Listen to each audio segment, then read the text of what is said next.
So I want to make another video on God and proof, how to prove God and all that stuff. So one of the objections I commonly get to the God question is prove that God exists.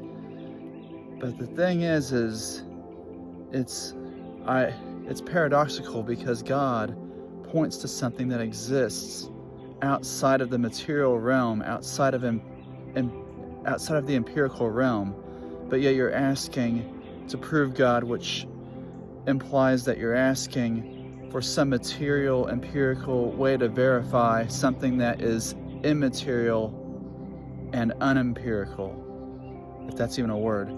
So it's a paradox. There's no way you can prove God, really. When you ask for proof of God, I'm not for sure if you know what you're really asking of, because I could ask you, prove that the universe exists. How would you do that? You're already inside of the universe. You're already inside of God. So how can you use anything inside of the universe to prove the universe? It's like you're trying to use the part to grasp the whole. So how do you prove that the universe exists? Well, in a way you could say it's kind of self-evident. Well, that's what I would kind of say God is, that whenever you look at reality, when you look at everything, you see that you are inside of an intelligent mind. You just see that everything in life has order, it all flows. And the thing that atheists get wrong is they think that to admit that God exists means that all of religion is true. Not necessarily. Religion is a bunch of stories. Some of them can be true, some of them not, and they all contradict each other in certain ways and all complement each other in certain ways. But God, our ideas of God aren't necessarily what God is. To me, if I were to define what God is the universe, God is the present moment, God is consciousness. We are inside of God right now. It's just, we don't call it God. God is one of the most misunderstood concepts of all time. The most misunderstood concepts of all time. And I think a lot of it was misunderstood because that's how people controlled each other back then. And also, I think it's so misunderstood because we don't see that we're all part of it. We are all one with it. We're all one with reality. So I'm trying to make sure that that makes sense to you, that we use metaphors to describe the infinite, to describe the universe. But the metaphors that Jesus used was the Father, but I don't think he really literally meant a big daddy up in the sky.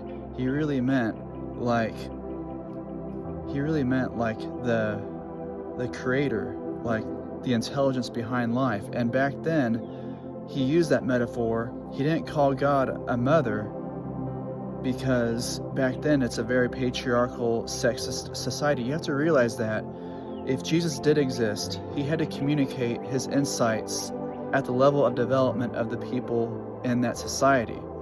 So you have to consider that he used those metaphors in the way that he used them to communicate with the patriarchal society of that time. So somebody really high up in development, how does he come down the mountain to reach you with where you're at?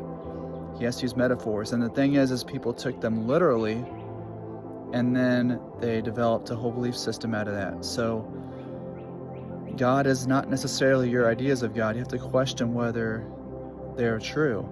But in a way, all of your ideas are occurring within God, because if you think about it, one of the defining features of God is that God is omnipresent, which that means that God is the universe. God is everything. Everything that exists is God, because God is within everything. It's everything. And that means that everything, including all of our cells, is all part of God. You can see the intelligence in all of our body. You can't deny that reality is intelligent. Otherwise, you couldn't use your rationality to have an intellectual conversation with me. Because the fact that you deny that reality has intelligence to it, you're using your intelligence of the universe to disagree with me that reality is intelligent. So if you're denying that intelligence exists, you're basically denying that you're intelligent.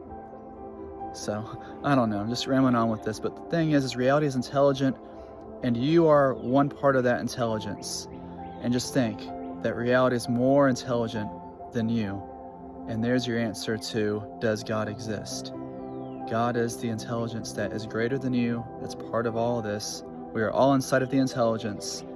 It's just recognizing that.